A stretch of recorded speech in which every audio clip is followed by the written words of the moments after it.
So, John, have you ever gone on holiday by accident? Yes. No. Maybe? Oh, yes, I did, sort of. When I was 17 years old, I wasn't a very popular boy in school. But as I got older, I kind of started hanging around with the cool boys.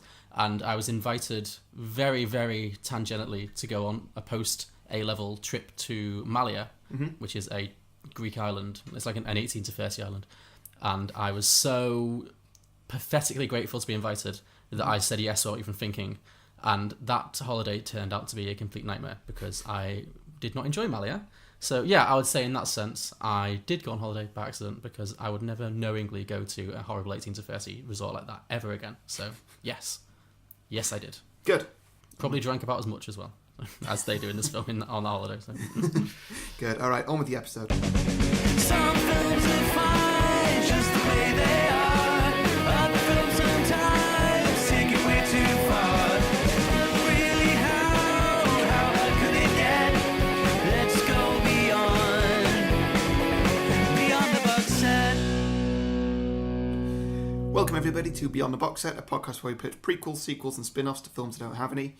I'm Harry, and joining me as always is John. Hello. And another guest this week, my brother, Sam Chappell. Hello. Sam, why did you choose the film? I chose Withnail and I because, well, I don't really know. I think you asked me if I wanted to do Withnail and I. You've talked about it a lot. Is it your favourite movie? I'm not the type to have favourites. It's definitely a film I associate with you because I lived with you for many years in our student days, and this was a film that you watched a lot, talked about a lot, and there's a quote from this film that I'm sure we'll get to that has been your ringtone for as long as I've known you. Oh, so if I was to think of a film that I associate with you, it would be this film. So I'd say it was formative. Yeah, the film did come into my life at an early point when I was experimenting the different types of drugs that exist. It's okay. We already know that your parents don't listen to this, so Mainly alcohol, of course. Yeah, of course. And caffeine, the legal drugs. Mm-hmm. I was just exploring those with friends, and this film dropped into our repertoire of things. How old were you when you first watched it? Probably 16. Okay. Maybe. Mm-hmm. But what I think you can tell a lot about a person by kind of their favourite film or films that kind of resonate. What is it about this film, aside from the fact that it introduced you to a lifelong habit of drinking lighter fluid and smothering yourself with deep heat? Other than that, what did it? Why does this film appeal to you so much? Why has it stayed with you? Well, I think the original appeal was the time that it's set in, the period, that kind of slightly more retro time where things seem a little bit more real and people are more connected with what they have or don't have. But then also, people you could describe as dropouts or hippies, trying to make their way or just exist in the world. And so that had an appeal when I was younger. But why it's kind of carried on as an important piece, I don't know. For me, I find that it's got a lot of. It hasn't got a lot of plot. Not a lot happens, and that's great because a film doesn't need. It demonstrates that a film doesn't need plot in order to be great, and that's. I think it makes a really important point with that. And you'd not seen this before, had you, Harry? No, I hadn't. So you watched it this week? Yeah, I think so. Yeah, I watched it earlier this week. What did you make of it?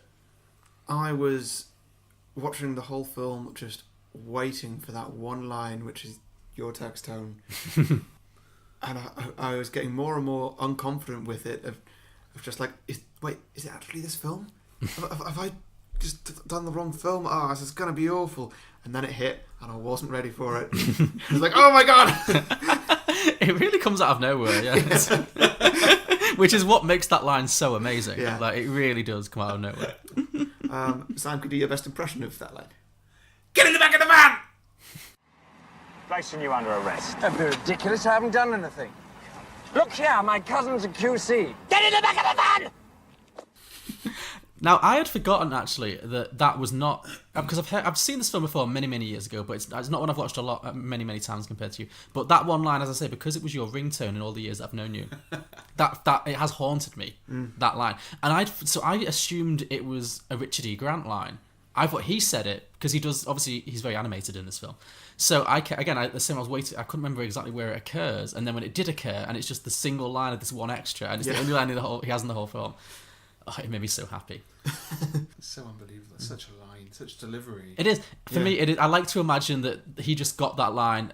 You know, he got the script. He's like, well, you're going to be working on this independent movie. And his agent's like, look, you've only got one line in this film. It's not much. You're playing like police officer number 2. Don't get your hopes up. Just come in, say your line, and then go home and just take the paycheck. And he just, you know, he sat there, he read his line, he thought, you know what? No, I can do something with this. And this is the ultimate, like, making lemons out of lemonade. Like, because he really took that line and made it iconic. It lives on, like so many other aspects of the film. That has a solid place in popular modern culture, I think. Get in the back of the van! This film is so quotable. The script for this film should be studied as a piece of literature. It is genuinely beautifully written. Which is a strange thing to say about a film that is kind of so depraved, but it is a really, the language in it, and there's so many lines in it that are just so beautifully written. And delivered. And delivered, and absolutely perfectly delivered. Absolutely, yeah. Really, really, really good. Watching it back this week, I found it to be just delightful. I'd forgotten how kind of sad it is. Like, it's so hilariously funny, but it does also have this deep underlying kind of melancholy to it, I think. There is definitely a sad element to it. I think maybe as you watch it when you were a kid, I don't know if you had this experience, Sam, but when you watch it when you're young and you just laugh at the funniness of it, like, yeah.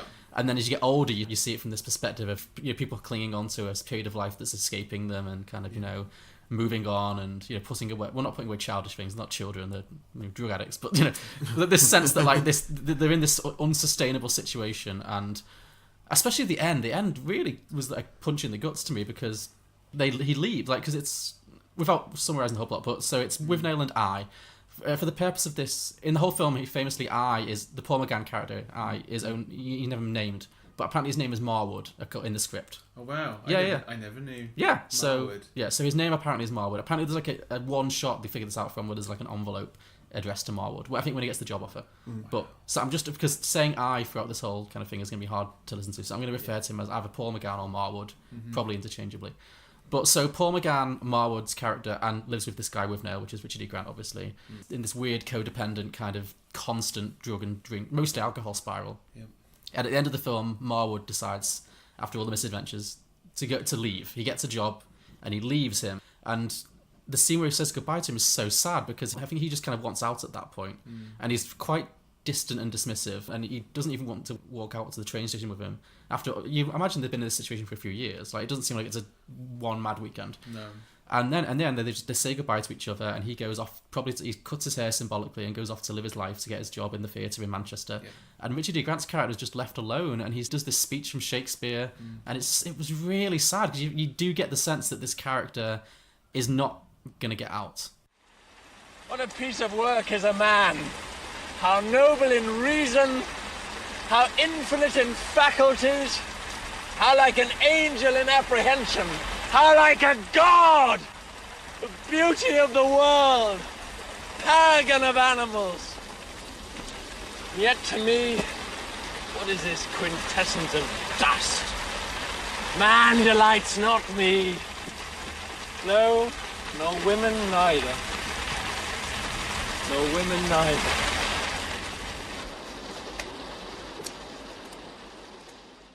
I got the sense that Richard E. Grant's character probably wasn't going to get out of his situation. It felt like he was kind of trapped in kind of a quite sad way. I don't want to put a horrible, depressing Paul over your favourite film of all time. I do apologise. No, I think the sadness of it is it's part of the brilliance, and there's loads of different layers of it. There's the kind of the social commentary of them being on the dole and then needing their benefits in order to kind of fund their lifestyle.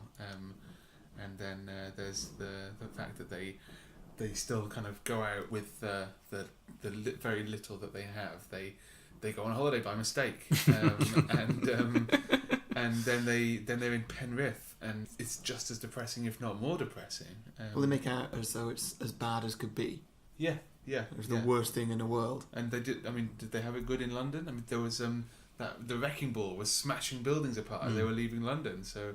You know, there's that symbolism of their old life being smashed apart, and they drive away to the Dales to go and have a holiday, and then they have to come back to get their benefit, and it all goes wrong, and I don't know.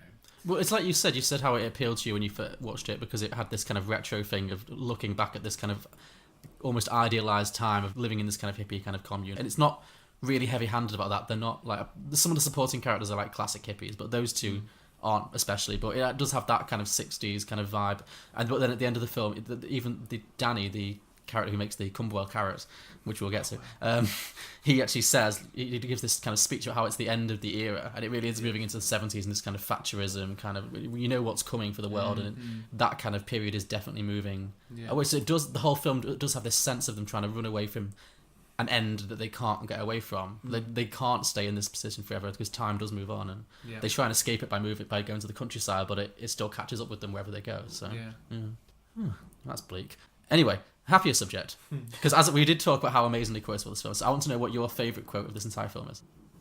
I'm not the type to have favourites, that's the thing. I mean, the one that's been with me the longest is probably the one that I relate to the most, and that's the... Get in the back of the van. The text message tone, Get in the back of the van! I'm not such a fan of the main quoted line from that film. Which one's that? There's so many I can't even tell you which the number one is. That's the one where Monty comes into the bedroom. I mean to have you, boy, even if it must be burglary. No, not even that one. No, the one where he breaks into the cottage. Okay. And they're petrified because they think they're going to be murdered by the poacher. Oh yeah. And then they find out it's Monty. Oh, Monty, you terrible cunt. Yeah, I thought I'd leave that one for you. Okay. Monty, you terrible cunt! Forgive me, it wasn't considered of me not to have telegrammed. What are you doing, prowling around in the middle of the fucking night? Yeah, I'm not sure if that one does it for me. The stop clock telling the same time twice a day. Yeah, that's a great line. I didn't know if that was original to the film or that's like an old proverb, but because I've heard that a lot. But it's a great saying. Yeah. Yeah. By the way, listeners, if you can hear some background noise, it's because it's bonfire night. Yeah. So that's fireworks. There's a lot of fireworks in the background. Well, the night before. It's Oh, so it's maybe something else. Celebration for this episode? Yeah. We finally got someone to an episode. Fans Let are the all joy outside. be unconfined. Yeah. So Harry, what quote stood out to you in this? Help! We've gone on holiday by mistake. That's a good one. A very good one. Yeah. I do like the excuse me, are you the farmer? Of course he's a fucking farmer with Are you the farmer? Shut up, I'll deal with this. We've gone on holiday by mistake. We're in this cottage here. Are you the farmer? Stop saying that, Withnail. Of course he's a fucking farmer. And then there's you can tell it's him. His legs bound in polythene. That's a great line as well. Never heard polythene pronounced that way, or plastic pronounced polythene. You have to see my son. He runs this farm Where is your son? up in Topfield. You can't miss him. His legs bound in polythene.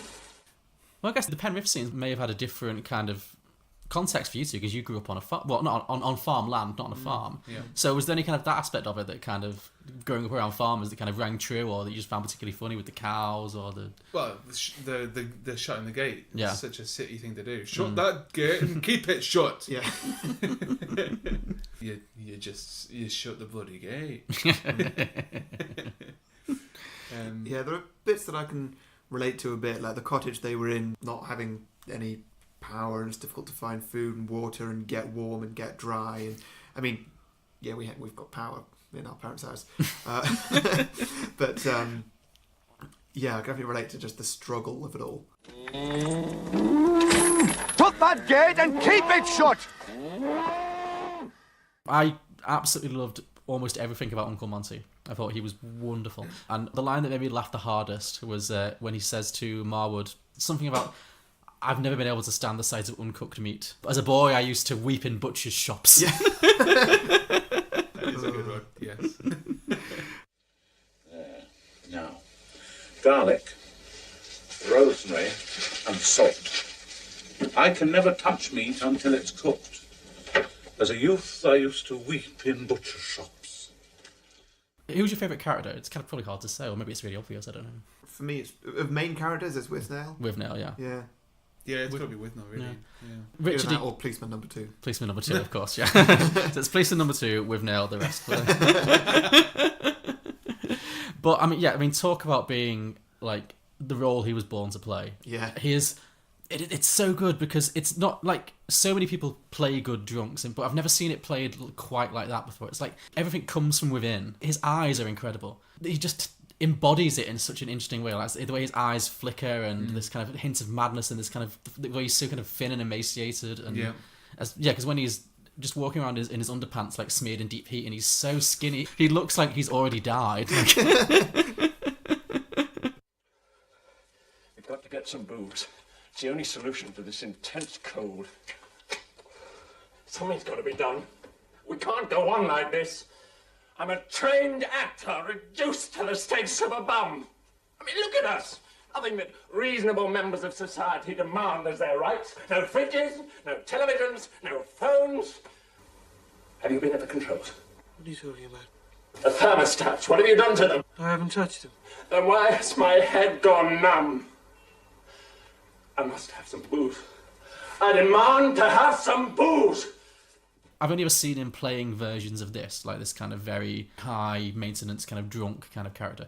And yet he's actually a teetotaler in real life because he has a condition. I read that he has a condition where his body can't metabolize alcohol. Okay. Wow. So he's literally never had a drink in his life. So he can't be drunk. He's never experienced being drunk. Which is amazing, which makes this performance all the more impressive. Which proves that method acting is just not needed. No, absolutely, yeah. Well, actually, to be fair, the director made him drink, even though his body can't handle it. At least said you have to get drunk at least once so you know what the experience is. So he did actually force him to like get drunk before they did the film, so he could have an understanding of what it felt like. And apparently, it just made him absolutely sick as a dog because, I say, his body can't handle it. And also the scene where he drinks the lighter fluid.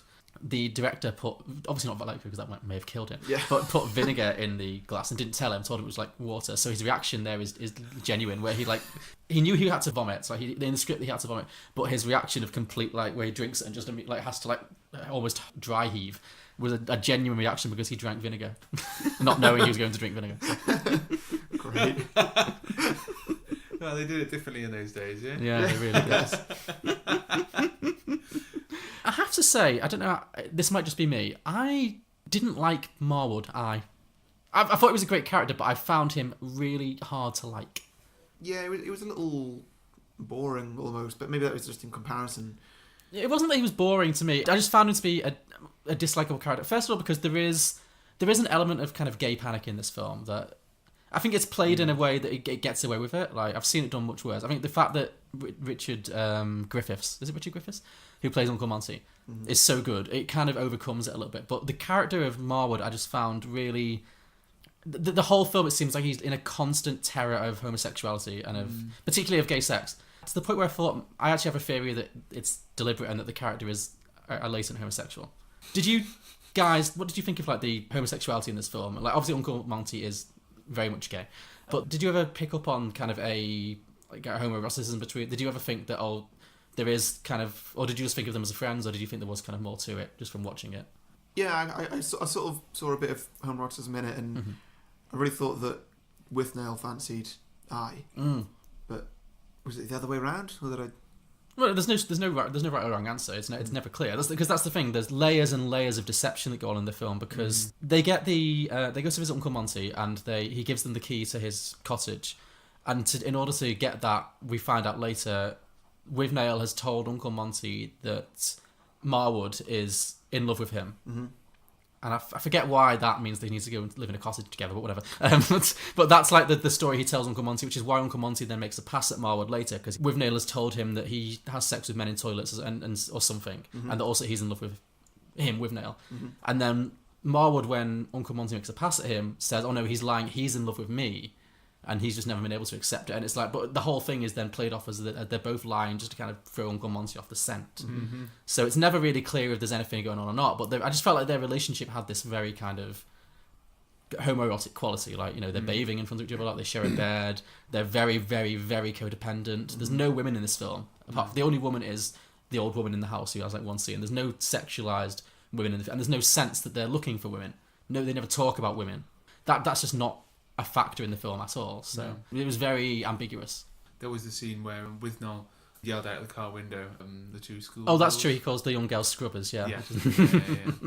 But that was very hostile. I didn't. It was. Yeah. Yes. Adios,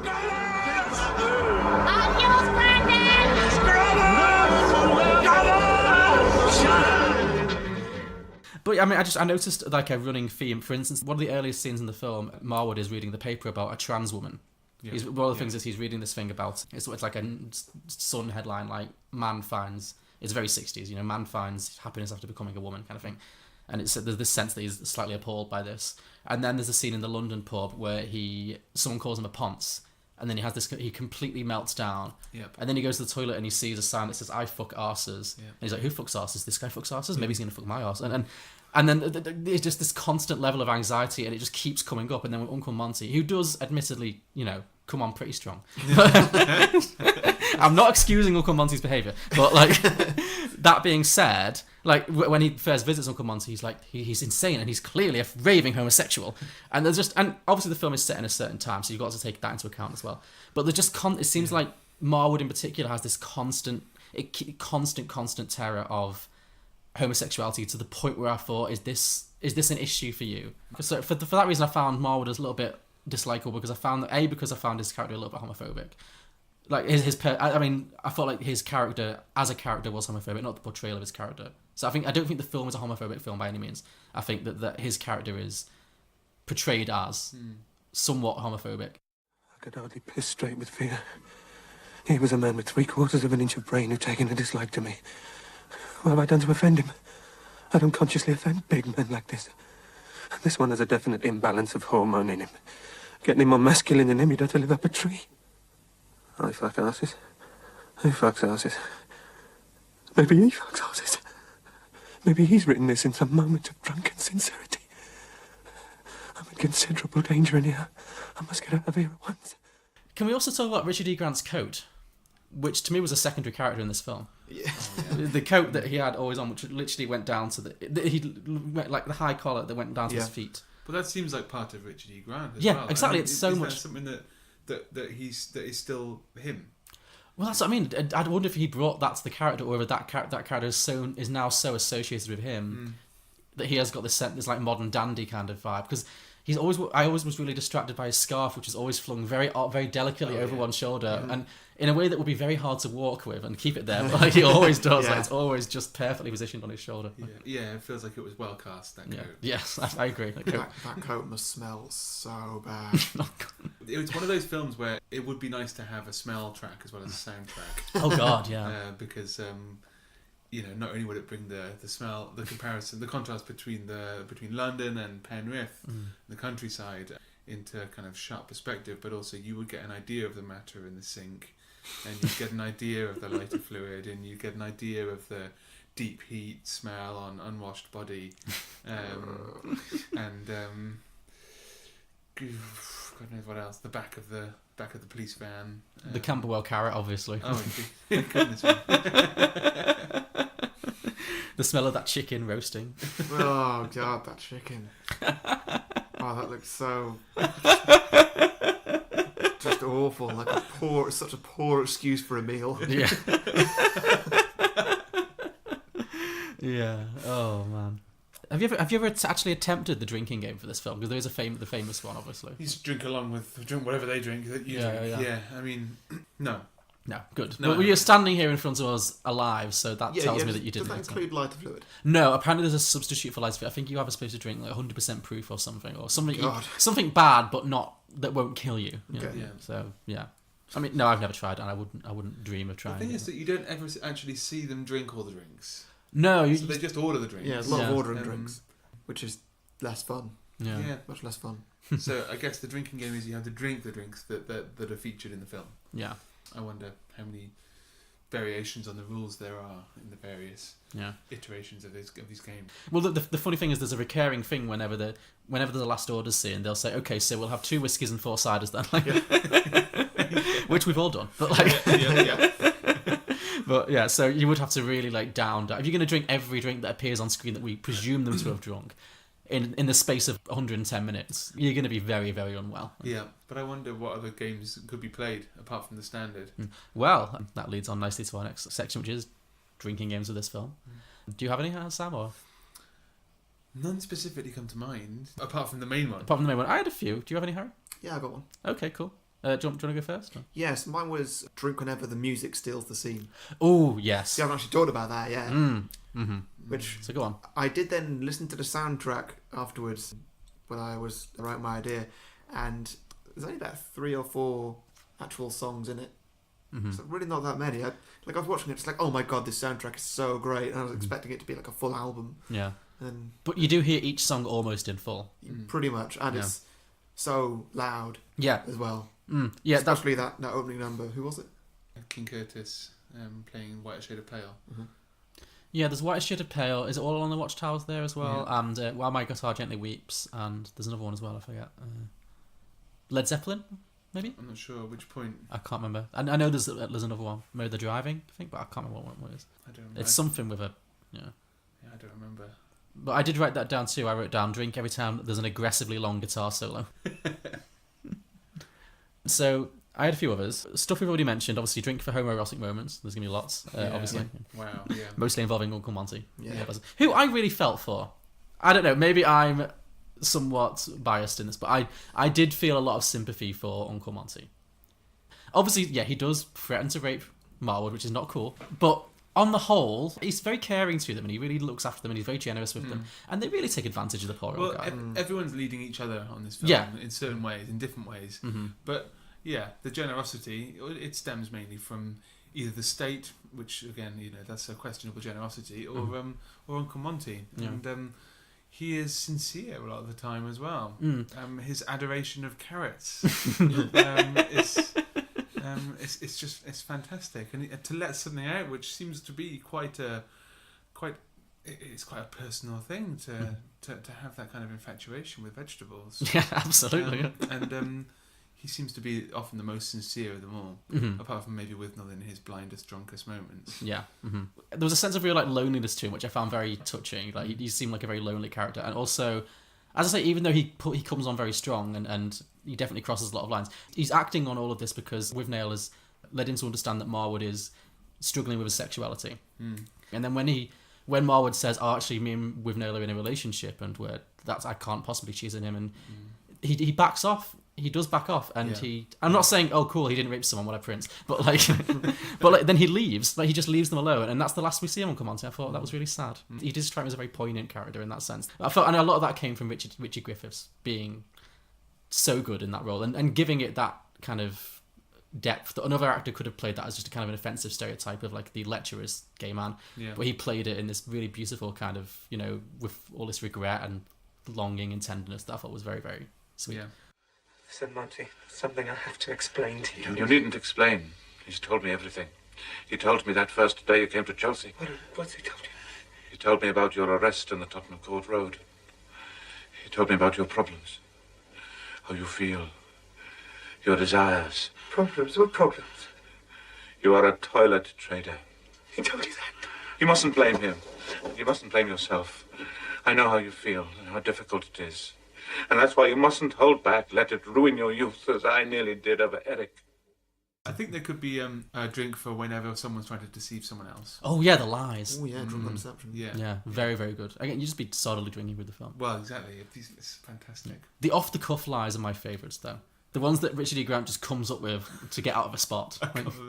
There's so many. Well, when the guy who calls Marwood a ponce then squares up to him in the pub, and then he said, what does he say first? He says, "I have a medical condition." And then the guy's like, "I don't care." He's like, "I have children." We're in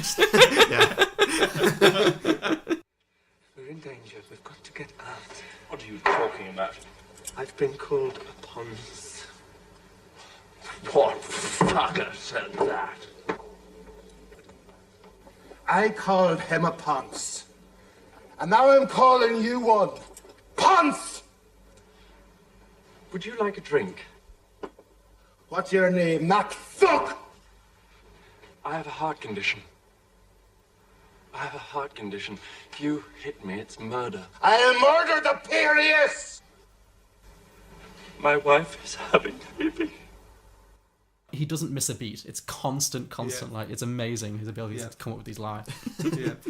So yeah, I also had bizarre food moments, which we've all discussed obviously, or dead animals in general. Food moments / dead animals in general. So we have the chicken that they attempt to shove into a kettle to boil after half plucking it. Then they kind of string it up as this kind of marionette in the stove to try and cook it. We never see how that turns out. Probably the best. No. There's the guy who has the eels down his pants. Yep, the poacher. The poacher. Right.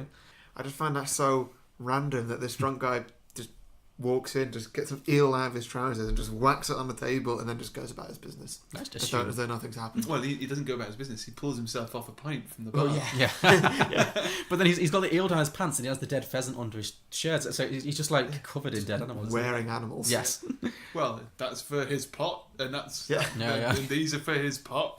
Yeah, they all have a purpose. That's the thing. It's not random. Yeah. And obviously there's the hair that is hanging above the door. Oh, yeah. Hair, yeah, hair. No, it's here, hair, here. Here. Sorry, my apologies. Here.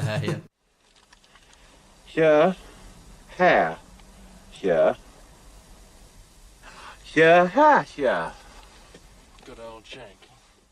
So drink for dead animals. I've got one more, and this is a very niche. Grim drinking game. I've got one more. This is a very niche one, but this might just be me. But this is one that I would definitely drink for, which is drink for fabulous background ornaments.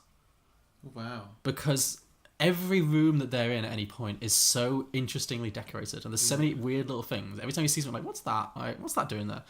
For instance, in the London pub, it's like on screen for like a second, but when they're standing at the bar, and the guy who calls Marwood a ponce comes up and squares up, and you see them standing at the bar, and there's a moment when one of them moves, and sitting on the bar, for no reason, it never comes up, is a giant pineapple.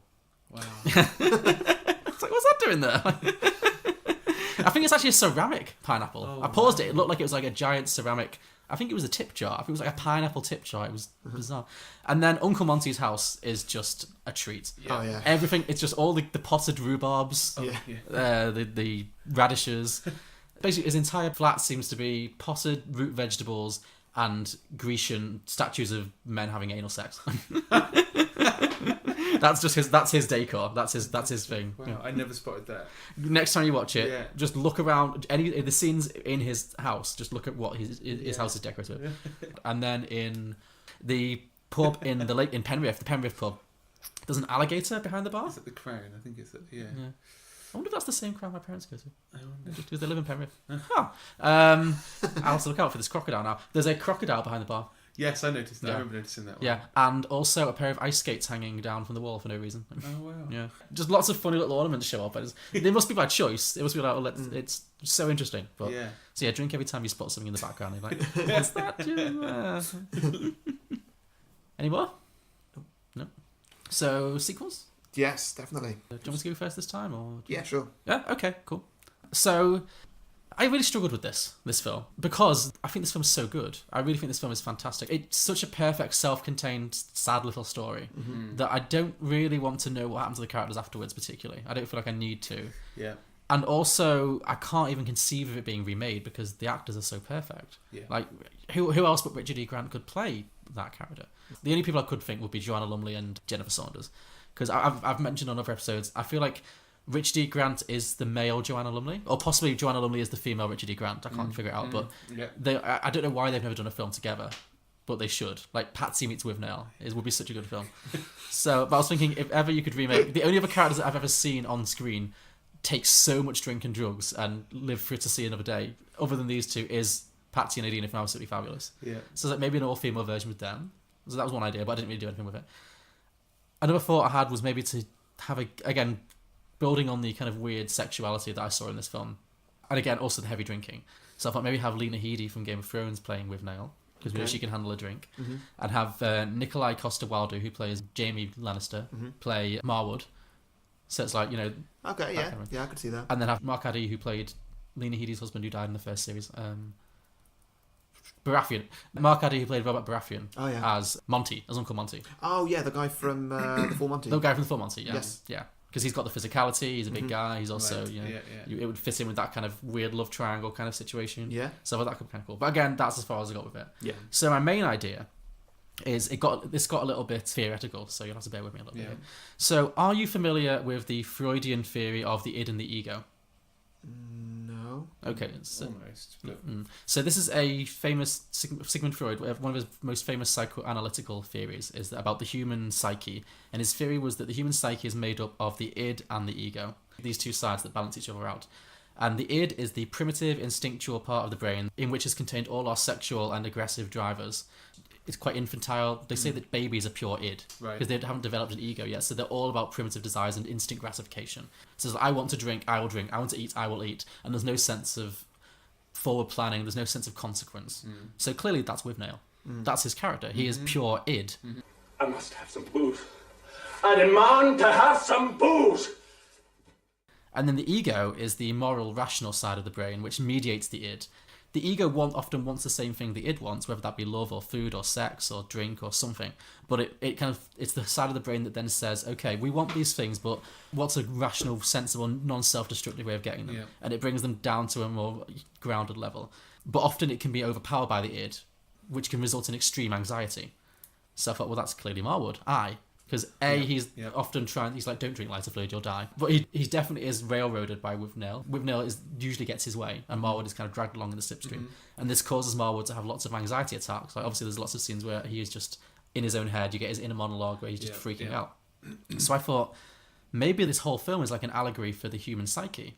And so maybe the only way to remake this film satisfactorily, for me, would be a kind of a shot-for-shot remake in which you realise that Withnail and Marwood are actually the same person, like Fight Club.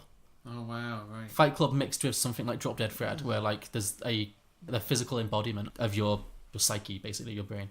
So that's my idea, basically. Either it's going to be a Fight Club scenario where it's one person and everyone else around is seeing one person, but he thinks it's two people, or it's Inside Out where it's all happening in one person's brain and they're just reflections of, Richard E. Grant and Marwood are both reflections of the two sides of the brain, and they're just battling out, and there's some poor third person we don't know yet who is being driven by these warring sides. So I thought maybe we'll open with present day Paul McGann, i.e. Marwood. Maybe he's in some kind of mental health facility where he's had some kind of nervous breakdown.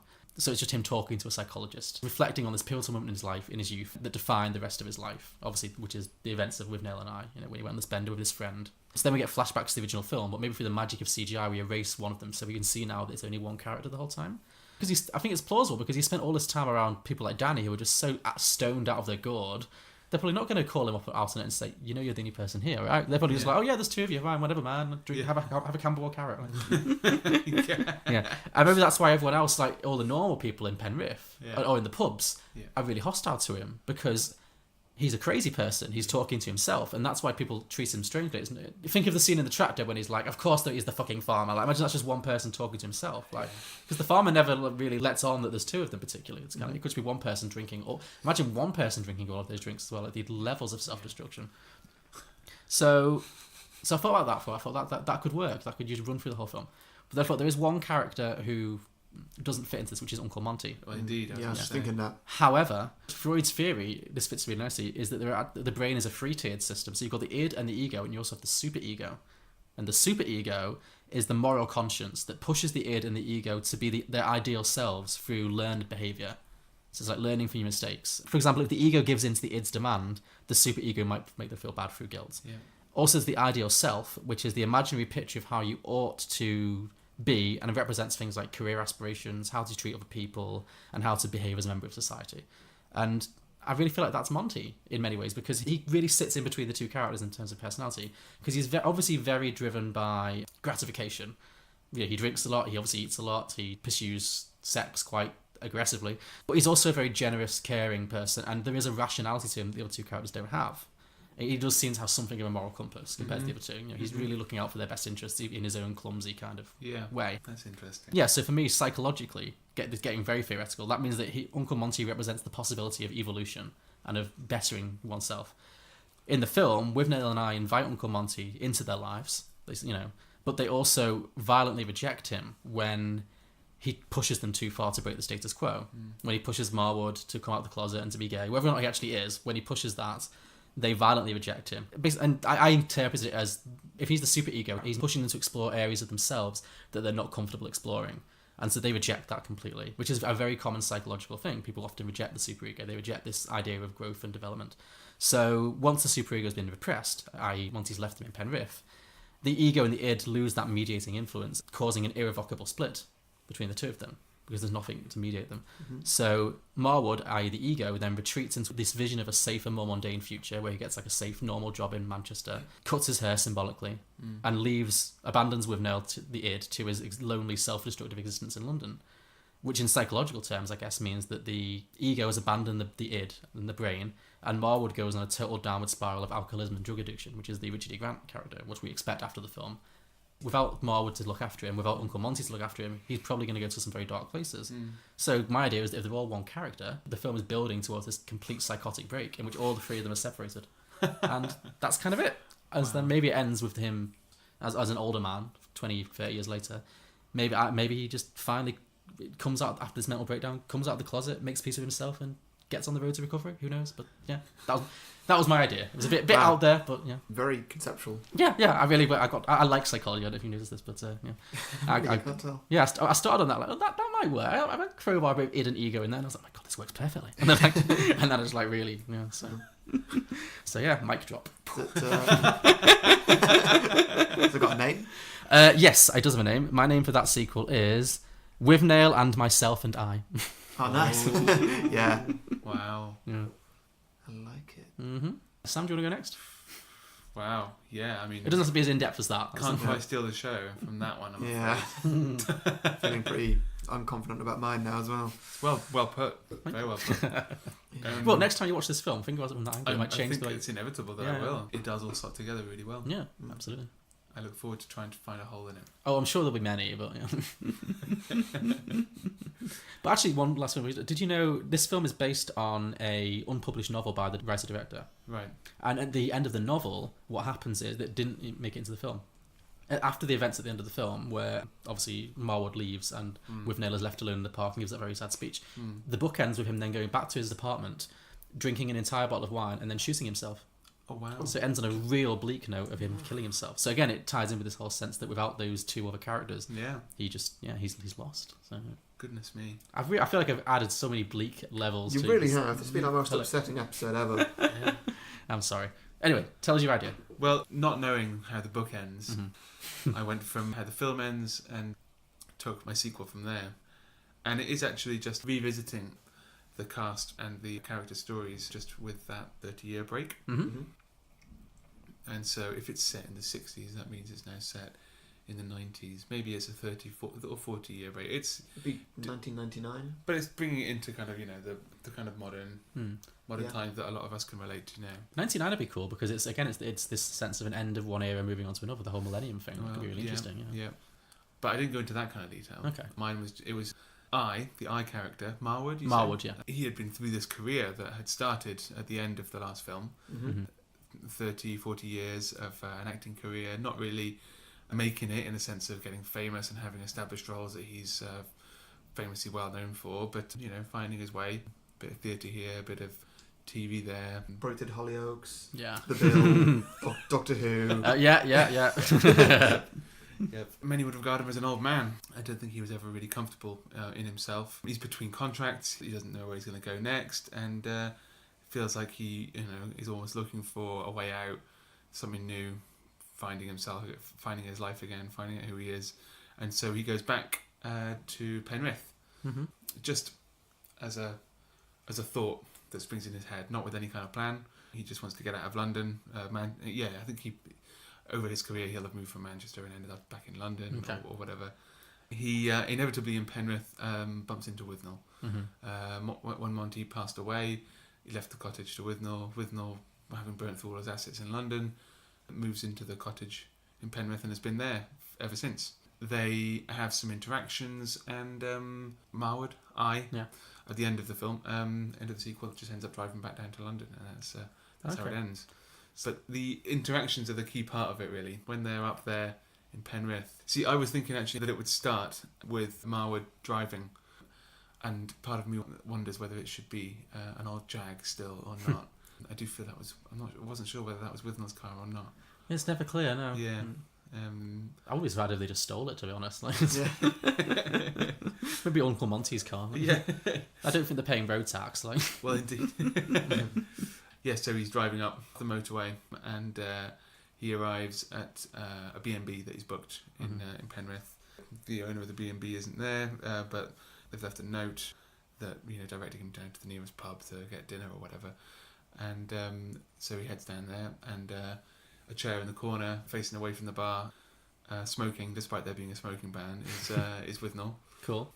And there's obviously a bit of surprise that quickly quickly calms down. This is the first time they've seen each other in the 30 years since the end of the first film. Okay. Yeah, since the breakup. Wow. Since Marwood cut his hair and went to Manchester. And it's not all that comfortable, really. They do kind of pick up where they left off in a way, in terms of, conversations and relationship, but or, kind of relatability to each other. But there's not really a keenness to, at least from Marwood, to spend time with Withnail. Is it the sense that he's moved on more and Withnail's more in the same place? Is Withnail still very much this kind of dissolute alcoholic? Completely. Kind of, yeah. Whereas Marwood is not sure of himself at all and has come up to try to, I don't know, rediscover who he is. But perhaps I reckon he might have had an inkling that Withnail was there. Okay. So while he's gone up there kind of with the conscious, like, I've got no plans, I'm not sure what I'm doing, to find Withnail there isn't a complete surprise, and so perhaps there's that kind of back thought of like, well, maybe this is what he's looking for. But anyway, Withnail invites him back to the cottage. Marwood doesn't want to. He stays at the B&B. But when he meets the host the next day, she's adamant that he's a far more famous actor than he actually is. She doesn't know any of his work, but she behaves as if he is, this retired actor. I think we had some thoughts that she maybe could be played by Emma Thompson, was it? Yeah. Oh, that'd be fun. Yeah. She's always fun in roles. Yes. Yeah. When in doubt, cast Emma Thompson. Yeah, indeed. And it's not that she's trying to come onto him or anything. Yeah. But it's just that there are always, all their interactions are always awkward. Yeah. He wants to be left alone, but he also kind of craves conversation. But the conversation that she gives comes in with too much prejudice. Like, she thinks she knows who or what he is. Yeah. And he doesn't even know who or what he is, and he just wants to talk about things that aren't related to acting or anything. Has he, in the interim, like, had a family or anything, or is he still very much like a loner? Or? I hadn't thought of that, but I don't think it fits. No. For him to have had a family. No, because he's gay. Well, that's what I was. That's what. Gay people don't have families. No, you're not. Okay, clearly that's my prejudice showing. But that's that. It's funny what you were saying before, because that's actually what it was going to come back to. Oh, okay. So I didn't just no, it's fine. It was coming, but through various walks around the area and being in town, being in the village, whatever. Him and Withnail bump into each other a couple more times, and they end up in the pub together one night, and they get blind drunk. And because of the awkward interactions at the B&B that Marwood has booked a few nights at, he actually doesn't go back there and goes back to the cottage with Withnail. They go to bed in separate rooms. The cottage is the same, exactly the same, if not a bit danker and damper. To have the smell track, you'd be able to smell that there was more mould in it this time around than there was in the original film. But in the middle of the night, there's a scrabble around, and there's a knock on the door, and Withnail comes in, and it's definitely reminiscent of Monty trying to have Marwood, even if it means burglary. Yeah. Humiliate me, I adore you. Tell him if you must, I no longer care. I mean to have you, even if it must be burglary. Again, Marwood is completely like, pushing him away and like, oh, what is this? This is terrifying and all of this. And Withnail's actually completely off his face. He's found some lighter fluid. Yeah. It's amazing he's still alive. That's becoming a regular part of his rotation. Yeah, and so the next day, actually, he remembers none of it. Okay. Withnail. And Marwood is left with more questions than answers. I mean, there are definitely more additions to the events that happen there, but the plot is simple. The plot is basic. Marwood has been in acting for 30, 40 years. Yeah. Has lost touch with it, doesn't know who he is or why he's in it, why he's done it all. Goes to Penrith to try to rediscover himself, doesn't rediscover himself, discovers Withnail, who tries to come on to him and doesn't work out, and he ends up driving back, and that's the end of the film. Okay. The sequel is called We're Coming Back in Here. We're coming back in here? Yeah. Okay. Which is reminiscent of the line for when they were in the tea shop in Penrith. Oh, of course, yeah. The police, Miss Blenner, has it. Just say there are a couple of drunks in the Penrith tea rooms and we want them removed. We are not drunks, we are multi-millionaires. Hurry up, Nabs. We'll keep them here till they arrive. You won't keep us anywhere. We'll buy this place and have it knocked down. Right. Please. What? We're going. Our car's arrived. We'll be back. We're coming back in here. So inevitably there's a scene in the tea shop which I haven't quite thought through yet. Yeah. I hope the same owner's still there. Like in his early hundreds, just like. But I mean, as you said, like the thing is, these films, well, the film itself, obviously, it's so not plot driven. It is about just the dynamic between the two and like the chemistry, and so yeah, I think a sequel would have to be true to that. Yeah, that's really good. It reminds me a lot of the Trainspotting sequel. Did you get around to seeing that? Didn't see it, no. But it had that similar kind of vibe where Ewan McGregor's character's gone away and had a successful life, completely gotten away from that scene, that drug scene in the Scottish council estates. Yeah. He's gone to live in Amsterdam. He's divorced. He's like he's regularly goes to the gym and stuff. He's just very much like modern middle-aged man. And he goes back, and it's like he gets sucked into this world again, where his friends, they've not moved on. They're the same as they were 30 years ago. And it's like, and he's kind of falls back, but he can't ever be the same person because nobody's ever the same as they were when they changed. So yeah, I think that's a really interesting. It'd be really interesting to see. I can't imagine other actors recasting for these. Well, that's the thing. It's them. It's them, exactly. But I would love to see that if those two, if they could find a way to pick up and do it in a way that was true to the original, in the way that would be actually that would actually be really good. I would really like to watch that. So I wonder if there's a space for Policeman Number 2 in it. Oh, there has to be. There has to be. Get in the back of the van!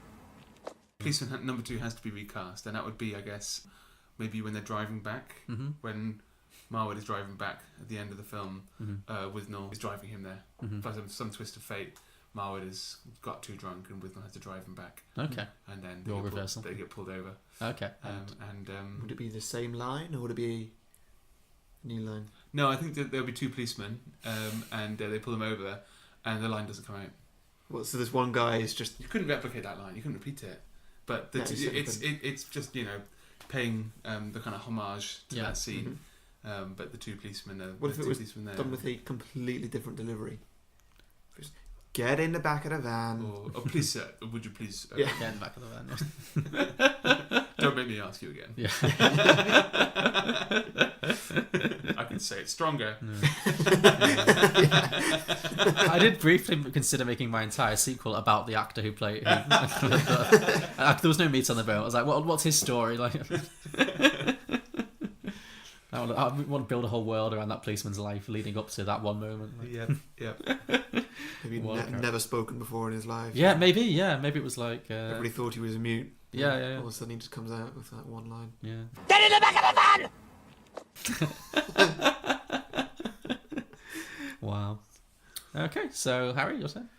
Oh, great. Well, I'm happy with both of your ideas because they are not what my idea is. That's always good. So you've done a sequel. You've done whatever that was. An intense psychological exploration into the film. It's sort of a sequel, but yeah. Yeah, I'm not really sure what that was. So I've done a prequel. Okay, cool. Oh, good. Which I'm calling Meeting Withnail. Meeting Withnail, okay. Yeah. Right. Which does mean I've got to recast. Okay, fair I don't enough. think Richard E. Grant can play a 20-year-old. I'd like to see him try. So we start with a very well-dressed Marwood running down the street. He's played by Taron Egerton. Oh, from Kingsman. Yeah. Right, yep.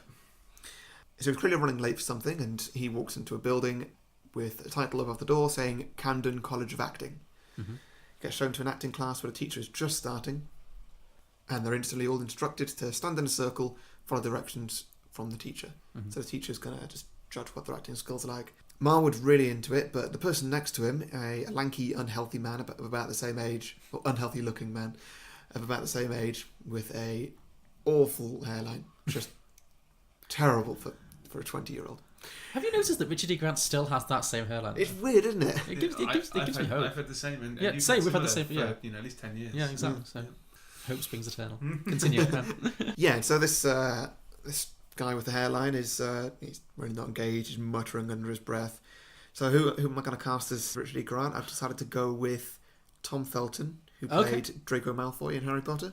Nice. Wow. The only thing I've seen him in other than Harry Potter is in the first Planet of the Apes remake film, where he gets to deliver the line, "You get away from me, you damn dirty ape." Yeah, he was not good in that role. No, he was not great in that. But we'll give him benefit of the doubt. I was really worried you were going to say a character that I briefly thought of to play him in the prequel, which I would not like to see, but I thought kind of made sense, which is Russell Brand. Oh, But God, no, I don't want to see that. But I can no. see how there'll be a thought process that would lead to that. So yeah. Yeah. But no, Tom Felton, fine. Yeah, I find Tom Felton, he can be quite intense and dramatic if the role requires it. It's certainly what he was in Harry Potter. Yeah. And he's got a little bit of that look around him in his face. And his hair would need to be completely different. Yeah. What about his kind of doppelganger, Jack Gleeson from Game of Thrones? The one who played Joffrey? Oh, yeah. Because he can do that kind of very, like, impulse-driven, like, I want this and I want it now, I demand booze, kind of thing. But I feel like he's a slightly better actor. So. And they look so similar. They both got that blonde, like, really Aryan, like, blonde, piercing eyes, kind of. I don't think I've ever seen them in the same room. They do look... They seem very similar looking. I know Tom Felton's a little bit older, but... Yeah. Okay, Tom Felton, go with it. Yeah. So they're going to break before the next activity, in which Marwood starts some conversation. He says, you okay? You didn't seem to be enjoying that. Of course not. This is fucking shit, all of it. Do you not want to be here? No, I'm only here because my cunt of an uncle insists I do something respectable with my life. So Marwood is completely intrigued by this and just like, right, what's going on here? After the class, they both go for a drink. Mm-hmm. And at the pub, they order some drinks. Well, Withnail goes and orders some drinks. What'll be a good round? Well, the round they get in the London... Is it the same pub? Maybe we pay tribute where they get two whiskies or 2 gin and tonics and then 2 ciders, but they order it all at once. So it's like they just down. Oh yeah, was it like 2 large gins and 2 ciders? 2 large gins and 2 ice in the ciders. ciders. Yeah, they also said just ciders. I don't know if this in the 60s there was only one. Like, yeah. But yeah, I think you should. That's a good way of paying homage to the original, is to get them to order like the exact same rounds in the same pub. So, all right, same rounds, great. Yeah, and at least a spirit with a spirit pint. with a pint of some description. Yeah, and then if anyone ever calls time, they need to get like 4 of everything. Yeah, each. Time, gents, please. All right, we're going to have to work quickly. A pair of quadruple whiskies and another pair of pints, please.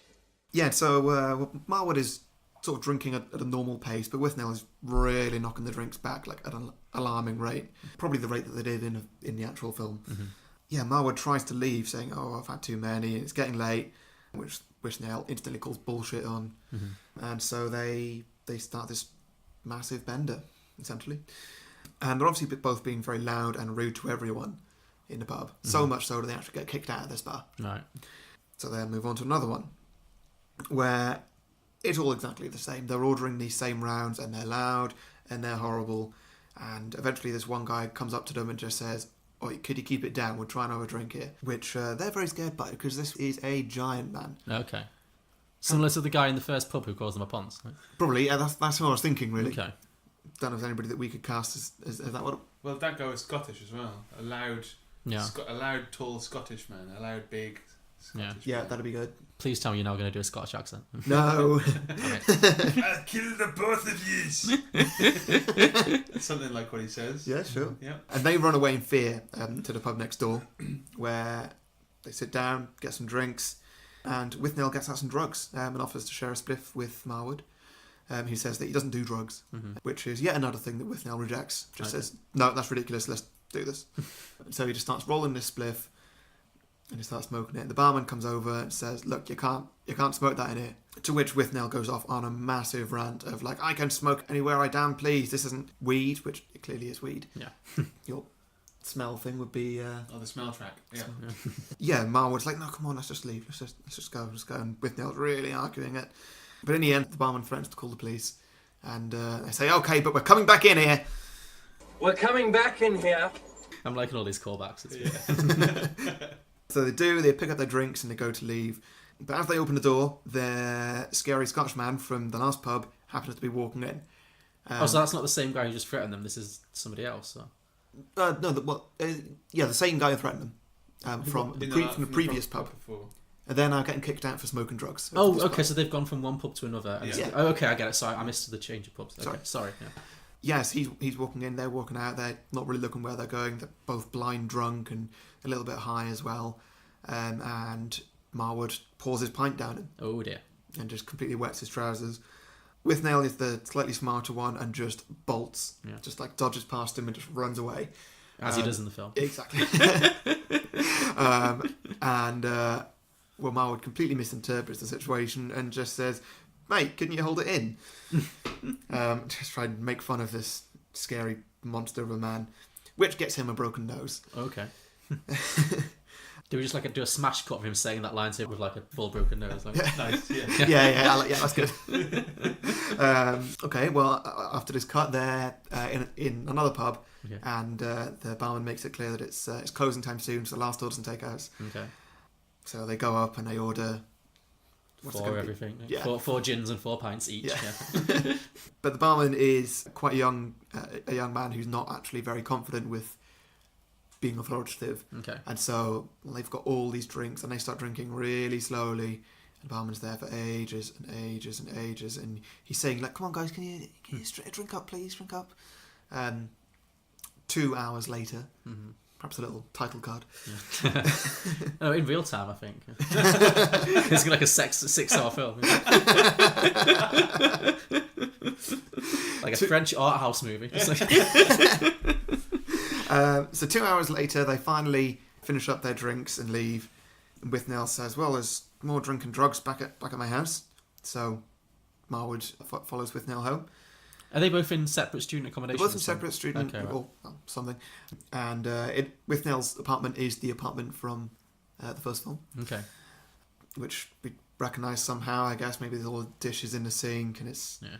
Just the general decor. Yeah. Maybe it's probably a little bit cleaner. Like it's not 10 years later when they're like. Yeah, probably.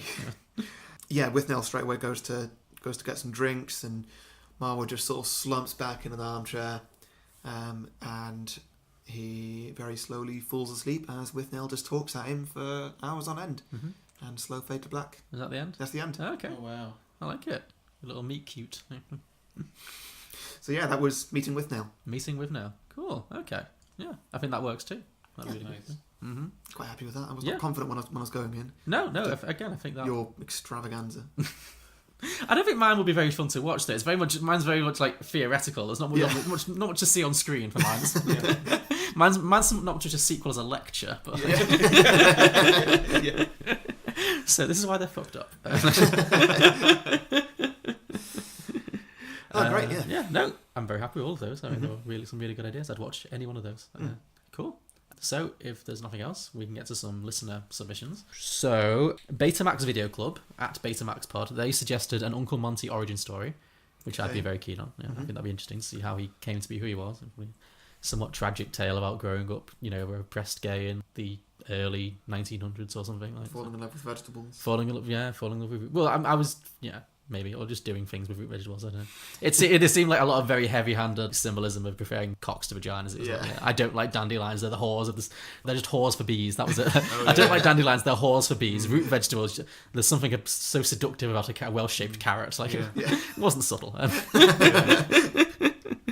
So yeah, that was all. Just an Uncle Monty origin story, which I think could be really interesting. Well, there could definitely be a bit of an exploration of his aversion to meat. Yeah, totally. Weeping in butchers. Maybe that's the title: Weeping in Butchers Shops. The Uncle Monty story. Yeah. He went to. Was it Eton or I think he maybe went to Cambridge or Oxford because he went. Oh, you're an Eton boy, so it's like that's the other from. Well, wasn't it Harrow or Eton? Was it Harrow and Eton? Harrow. Okay, sorry, Yeah, I don't know these things.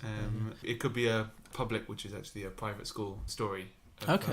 That could feature some kind of terrifying act of embarrassment involving meat. Yeah, very much. Raw meat. Very possibly, yeah. I wonder. That could be interesting. Yeah, I imagine that'd be quite harrowing and sad, but also interesting. So harrowing. Oh, clever. Oh yeah, I didn't actually. That was a complete accident. We Watch Anything at We Watch Anything. Their idea was kind of similar to yours, kind of a Train Spotting 2 style kind of reunion story called Withnail and We, in which just the one E for that. not Withnail and Urine, which is plausible but not. Yeah. So in this version, similar to yours, it's the end of the 90s. Monty has died and left Withnail his house. He's had a brief part in a BBC drama and he's now a regular cast member for The Archers, the radio show from Radio 4. Danny the Hippie's still around, but in addition to dealing drugs, he also now organises upscale swingers parties, often using Withnail's house as kind of a venue for these kind of, orgies. Marwood has a successful stage career now. He's gone on to become a member of the RSC, and he most recently played Macduff in a production of Macbeth in London, I guess. And he's dragged along to one of these parties by his actress girlfriend, recognises the venue because it's his old flat, but he can't quite deal with the oddness of the whole situation of being back here and unexpectedly, etc. So he goes on a tour where he finds Withnail in a locked bathroom reading a play. And again, this is the first time they've seen each other in 30 years. Right, wow. So they renew their acquaintance and decide that they hate everyone else at the party. And, Yeah. you know, they bond over, in the way all good friendship bond over mutual hatred of everybody else, including the girlfriend. They steal Danny's stash and head to the car, whereupon they end up just driving to Scotland for a festival, and they have lots of drug-fueled adventures on the road. Wow. They get to Edinburgh, and they just fall back into their own ways. And then Withnail's very happy, because, you know, this was the best time of his life. He's reunited with his old friend. Marwood ends up meeting someone, a woman, presumably not his girlfriend, who's left in London. She moves in with them and gets pregnant. This all seems to happen very quickly. I don't know what the time frame of the story is. This gives Marwood a renewed sense of responsibility, and he ends up meeting with a casting director who's been trying to talk to him at the festival, through which he's offered a small film role. Once again, he ends up abandoning Withnail, this time with his pregnant fiancée in tow, and Withnail returns to London to find that an irate Danny has trashed his house, and the film ends with him sat on the ruins of his sofa, smoking a cigarette, swigging from a bottle of flat Bollinger, and we hear his answer phone click in. It's a message from his agent trying to tell him he's been cut from the Archers, but his agent is going to try and get him a role on Emmerdale, and then he throws the bottle at the answer phone, and we fade to black. So, yeah. Wow. So yeah, kind of similar to yours in the sense that they meet up, they have adventures, but then Marwood goes back to being Marwood, and Withnail is once again left alone. Yeah. Very sad. And finally, this made me laugh. The final one is from Blokebusters, at Blokebusters, and theirs is a short film. It's a one-shot film, in which as there's a slow zoom onto two gravestones, and then the words "well, duh" show up on the credits. End of film.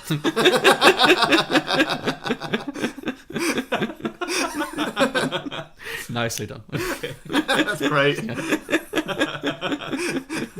Oh yeah. Yeah, okay, I see that. And that's brilliant, guys. So yeah, and that's all of our listener submissions for this week. So thank you, guys. If you have a sequel idea for Withnail and I that you'd like to share with us, or if you have an idea for a film we've done in the past, or if there are any films you'd like to hear us do in the future, please let us know. We are Beyond the Box Set. You can find us on iTunes, Stitcher, Acast, or good podcasting platforms. You can also get in touch with us on Facebook, Twitter, or on our website, www.beyondtheboxset.com. If you like what we do, please subscribe for a new episode every Friday, and leave us a review, because it really helps us to find new listeners. Yeah. And so next week, are we having another guest? That's the plan. Wow, we are really getting popular. Yeah, there's so many bloody guests. I know, everywhere. we need to get back to just the two of us, really. We need some alone it's time. It's not the same. It's not the same. Well, anyway, let's get this one over with, and then we'll... So next week we're doing Shaun of the Dead. Yes, great. Really good one. Yeah, I've been looking forward to doing this for quite a while, actually. Yeah, same. So that's going to be a good one. And that's with A.D. Wheatley. Mm-hmm. And yeah, so that'll be our next week's film. So let us know your sequel ideas for that, and we may read them out on our next episode. Yeah. Cool. All right. Well, Sam, have you got anything that you wanna talk about? You want to plug? Yeah. It's a pretty cool T-shirt you're wearing. Yeah. Oh crikey! This was unexpected. This is reaching hundreds of people. Come on, plug your business. You never know. I don't see how it fits. It doesn't have to. Just what is Broken Spoke? Broken Spoke is a teaching organisation that teaches people how to ride and repair bicycles with more self-empowerment. Okay, and it's based in Oxford? It is indeed. Is there a website people can go to find out more about it? There is. It's really hard to pronounce on an audio channel. It's bsbcoop.org. It's not so hard. If you do it over the phone, it's amazing. You do a Bravo, Sierra, Bravo, Charlie, Oscar. It's really difficult. I typically tell people to Google Broken Spoke Oxford. Well, you could do that too, listeners. If you happen to live around Oxford and have some bike-related queries, look out Broken Spoke. Mm. Cool. Well, thank you for coming. It's been a long time coming. It's been a pleasure to be hosted. You guys are very welcoming. Thank you. You're very welcome. So great. Yeah, thanks for coming on. And yeah, we will see you next week. Yeah. See you later. Bye. Bye. Bye. Get in the back of the van!